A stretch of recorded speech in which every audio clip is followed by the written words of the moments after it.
예, 문재인 정부 국가안보의 총책임자였던 서훈 전 국가안보실장이 결국 구속이 됐습니다.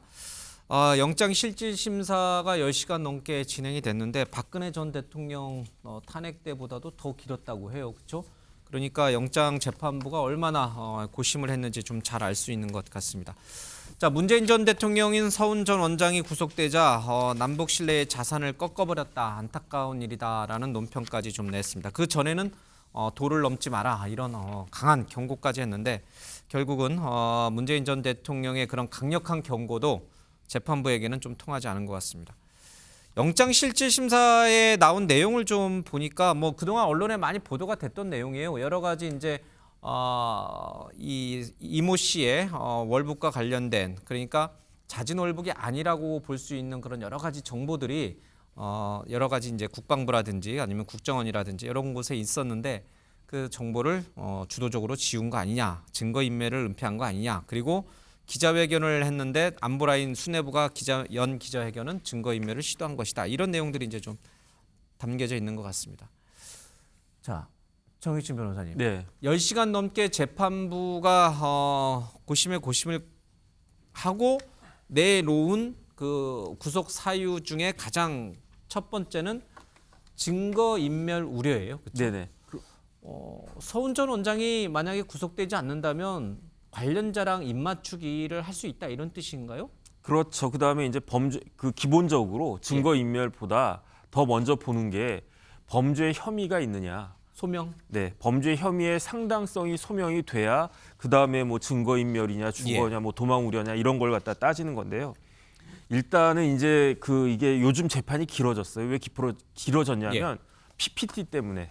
이제 PPT 띄워놓고 하면 아무래도 그냥 말로 하는 것보다 시간이 길어지거든요. 근데 그런 점을 감안하더라도 10시간 넘어가는 건 굉장히 긴 거죠. 왜 길었을까? 저는 곰곰이 생각을 해보면 서욱 전 장관하고 김홍희 전 청장이 구속이 됐다가 구속적 부심으로 이제 인용이 돼가지고 석방이 됐단 말이에요. 그러니까 이런 부분들을 영장재판부에서도 고민을 했었을 거예요.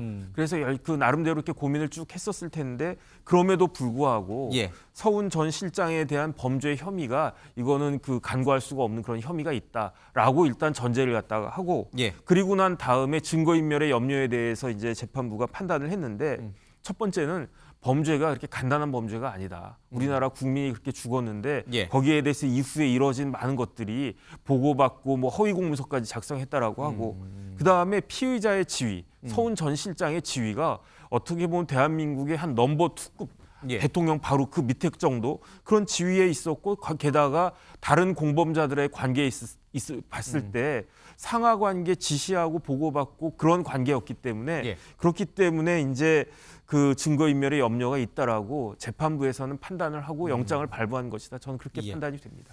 자, 그러면 구속 이후에 나온 여야의 논평을 들어보도록 하겠습니다. 문재인 전 대통령께서도 참담한 심정이실 것 같아요. 윤석열 정부가 지금 자행하고 있는 이 정치 보복의 칼끝은 문재인 전 대통령을 향해 있고 주요 인사들을 욕보이고 모욕 주기 위함이라고 생각을 합니다. 지금 검찰 수사는 사법 시스템에 따라서 합법적으로 이루어지는 것이지 정치 보복이 전혀 아닙니다. 제발 문재인 전 대통령과 참모들 정신 차리시기 바랍니다. 문재인 전 대통령과 참모들 오히려 정신 차려라. 지금 뭐 합법적으로 전 정권부터 이어져 왔던 수사를 그냥 하고 있을 뿐인데 왜 이렇게 자꾸 나오느냐. 오히려 정치적이다. 주호영 원내대표께서 가슴에 손을 얹고도 저런 말씀을 하실 수 있을지 저는 참 의문입니다. 사실 이렇게 피해 사실들을 보면 서해 피격 사건과 관련된 내용에서는 서훈도 공범이다 이렇게 시작이 된 거거든요. 그래서 지금 서욱 전 국방부 장관하고 김홍희 전 해경청장이 이미 구속 적부심을 통해서 석방이 됐어요. 그러면 이것과 관련해서 사실상 서훈도 공범이라는 것은 이것은 정확하게 이 사람이 문제가 있다라고 판단하기 어려운 부분에 있거든요. 그래서 조금 전에 말씀하셨던 혐의가 저는 완벽하게 입증되지 못한다. 그래서 문제가 있고 두 번째는 증거인멸을 할 수가 있기 때문에 해당 내용들을 구속을 해야 된다라고 이야기를 하는데 죄명을 보면 직권남용 권리행사 방해와 허위 공문서 작성 행사입니다. 이미 송훈 전 국정원장은 현직이 아니에요. 이미 퇴임하신 분이 어떻게 예. 이런 여러 가지 방법들을 통해서 증거 인멸을 할 수 있겠습니까? 이런 사건들을 보면은 사실상의 이것은 정치 보복에 지나지 않는다. 더 이상 어떤 논리로서 이 사람들을 구속할 수 예. 있고 송훈 전 국정원장에 대한 구속 적부심을 어떻게 헤쳐나가실지 우리 국민들께서 예. 똑똑히 봐주셔야 될 것 같다. 저는 그런 말씀드리겠습니다. 알겠습니다. 다음번에는 누굴까? 이제 남은 사람은 박지원 전 국정원장입니다. 여기에서 멈출 것인가 아니면 정말 문재인 전 대통령까지도 소환 조사가 이루어질 것인가? 문재인 전 대통령에 대해서는 검찰에서 대단히 신중한 입장을 내놓는 것 같아요. 신중할 수밖에 없는 게 예. 지금 문재인 대통령이 자기 성명설, 의견서를 예. 냈지만 거기서는 다 내가 최종 승인한 거라고 말씀하셨지만 내용적으로 보면 문재인 대통령은 몰랐던 거예요. 몰랐다는 게 뭘 몰랐느냐? 새벽 1시에 열렸던 그 회의의 결론을 몰랐던 거예요. 왜? 그거는 서훈 안보실장이 주재해서 새벽에 대통령 안 깨우고 그 결과를 아침 8시 반에 2020년 9월 23일 8시 반에 보고했어요. 거기에 대해서 문재인 대통령을 조사할 필요도 사실 전혀 없어요. 예. 제가 보기에는 그래서 야당에서 너무 걱정하지 않아도 된다. 문재인 대통령은 부활을 보호하는 심정에서 내가 최종 선거제를 이야기하고 있지만 별로 의미 없는 이야기다. 뭐라고 했습니까? 잘 보세요. 사실을 명확하게 규명하는 것이 불가능한 상황에서 할 수 있는 범위 안에서 우리 안보부서가 사실을 추정했고 나 대통령은, 나 문재인은 그 판단을 수용했다고 되어 있는 거예요.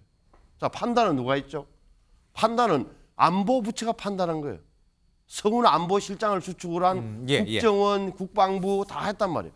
본인이 자기하고 내가 뭐 보고 판단했다는 게 예. 보고서에 서인한 게 아니라는 취지란 말이에요. 근데 조사할 필요 없다는 거고 이 사건은 지금 뭐 자꾸 정책 결정을 한 것 같고 판단을 한 것 같고 그러는데 판단 과정에서의 불법성 여부예요. 예. 판단 자체를 문제 삼는 게 아니라 왜 다른 증거들은 다 배척했냐 말이에요. 왜 다른 증거들은 다 지웠느냐 말이에요. 예. 월북이라는 그 증거가 배치된 건 모든 걸 지웠으니까 이것은 판단의 영역을 넘어선 은폐 조작 수준으로 갔다고 보는 게 검찰의 예. 시각이었고 그 시각을 법원이 수용한 거다라고 봐야 되는 거예요. 예. 가정적으로 얘기하지 말라고는 하지만 가정적으로 나중에 다시 민주당이 정권을 잡으면 이 판단은 또 바뀌어요. 이 서해 공무원 이 피살 사건은 또 진실이 바뀌어요. 그러면 다시 또 지금의 이 수사를 했던 검찰들이나 이런 사람들은 정치적 검찰 수사를 했기 때문에 또 다시 오히려 거꾸로 그런 일이 또 벌어질까요? 아주 안 좋은 갈래가 생길 거라고 봅니다. 예. 그러니까 이런 식으로 정책 판단의 근거 이것이 예를 들면 일방적으로 뭔가 의도를 가지고 의식적으로 뭔가를 선택하고 나머지를 버렸다. 뭔가 목적이 있어서 그렇다. 이렇게 해가지고 이 이야기를 다시 한번 거론하고 있는데 현재까지 알고 있는 특수정보나 이런 예. 것들이 새로 달라진 건 하나도 없습니다. 그 상태에서 이렇게 무리하게 해나가는 거는 이거는 한국 정치를 좀 더 또 후퇴를 시키는 것 같아요. 예. 그러니까 이런 식으로는 뭐 과거에 2007년, 8년에 그 MB 정부 때 있었지만 예. 또 이런 일이 벌어지는 건 이해하기 힘듭니다. 알겠습니다. 근데 자, 이제 넘어갈게요.